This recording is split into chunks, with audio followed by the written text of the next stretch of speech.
Democrats seem to label any opposition to their radical socialist power grab as racist, from the immigration crisis to climate change and the filibuster and election laws, just to name a few. Listen. We need to do away with the filibuster. We can't get anything done in the Senate because a majority doesn't rule. It's the filibuster that rules. The filibuster is on its way out. It's not a question if, it's a question when. It is allowing for systematic racism in the country. We have to pass voting rights no matter what. Then hell yeah, do away with the filibuster. It's a vestige of a Senate from yesteryear. And here to weigh in with a take on this is former California congressional candidate and U.S. Navy veteran Joe Collins and former Illinois Governor Rod Blagojevich. And then also, I believe that we have Governor Scott Walker, former governor, here to join in. Thank you all. Appreciate it. Joe, I will start with you first. You've no doubt heard what Jen Psaki had to say, amongst others, that the filibuster allows for systemic racism. What do you make of that? I think it's absolutely ridiculous. I mean, what does she know about racism anyway? There's not that much racism going on in our country today. I think what we have to do is stop making excuses why the politicians have been lazy for this amount of time. I mean, it's absolutely ridiculous. This is why I support new candidates coming into office, whether you're a Democrat or whether a Republican, people who want to actually get things done and pass positive policy for this country.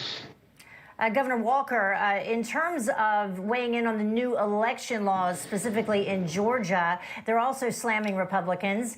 Listen to this and then respond.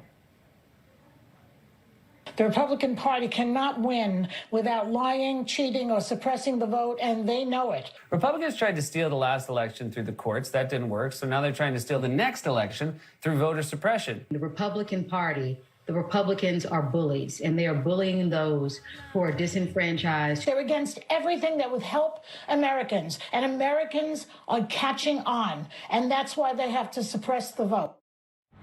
All right, so what do you think? Well, this is just a big lie, and unfortunately, Major League Baseball in particular listened to the big lie of Joe Biden that it was so bad, even the Washington Post gave it 4 Pinocchios. The big lies of Stacey Abrams. The bottom line is the laws in Georgia now make sense. They're like what I signed into law in Wisconsin, which was a photo ID requirement a decade ago. People said, oh, it was going to suppress the vote. Last November, more than 70% of the people showed up. That was the biggest numbers in 70 years in the state of Wisconsin. It obviously didn't do that at all. And in fact, most Americans, not only Republicans and independents, but a majority of Democrat voters and nearly 70% of black voters think that photo ID makes sense across this country. So this is just more of the big lie, trying to detract from the big issues out there. But they're trying to make race the centerpiece when the bottom line is we should be judging people by the content of their character, not by the color of their skin, just like Dr. King said so many decades ago. Yeah, it's kind of a little bit insulting when you think, Governor Blagojevich, to insinuate or say that someone isn't capable of getting an ID. I don't know about, your states, but I know in Georgia, specifically, getting an ID, you could also do it free on top of everything. Well, I can't speak for Georgia, but I can speak for Illinois and my hometown of Chicago, and a place where historically the graveyard vote has been very effective in Democratic politics. I know firsthand from my own experience in politics in Chicago, how the political system works in big cities. And it is true that things like the mail-in ballots are ripe for corruption and fraud. And I think most Americans, irrespective of whether they're Democrats or Republicans, white or black, want fair elections and they want honest elections, and to be extra careful to make sure that the person who's voting actually is someone who's alive and well and can vote. What's wrong with that? And to say that that somehow is voter suppression is yet another one of the things that too many of my fellow Democrats like to say for political reasons. Yeah, White House Press Secretary Jen Psaki has been called out, not just that claim, but some other claims, specifically this one, that the White House just keeps repeating that voting ends at 5 p.m. However, that has been debunked by multiple reports. Despite that, Psaki continues with apparently no plans to change the messaging. Listen. Is the tone going to change out of the White House? Or the tone for a bill that limits voting access and makes it more difficult for people to engage in voting in Georgia? No, that's actually not what the governor of Georgia has said. Well, I think that is not based in fact what the governor of Georgia has said. So no, our tone is not changing. So, Joe, just overall, what do you think is the deal with this administration when it comes to race? Because this was supposed to be about unity, and I'm thinking we're not really unified right now.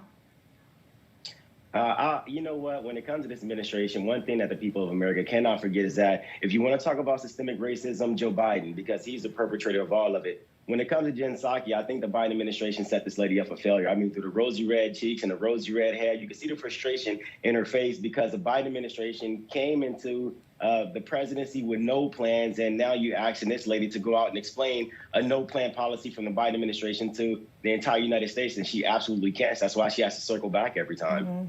All right, Governor Blagojevich, quickly a final word.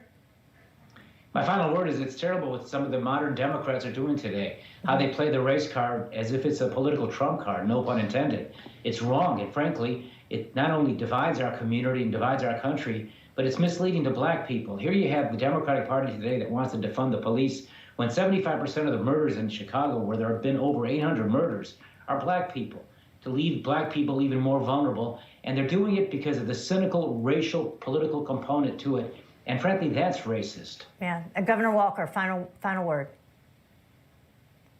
Yeah, the bottom line is they tried to bring Marxism in years ago. It didn't work because we don't pit one class versus another economically. Now they're trying to bring it in based on race and gender and sex. That's wrong, too. Freedom and opportunity should be available for everyone in this country, black or white, rich or poor, young or old. Whether you were born here or legally came here, that should be open for everyone. Yeah. You know what? I like what all three of you had to say, and I have a feeling all of our viewers do too, and we need to hear more of that because we need to reverse direction, the direction that this country is headed right now.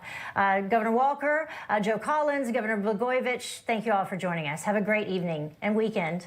Thank you. All right. You too. Thank you.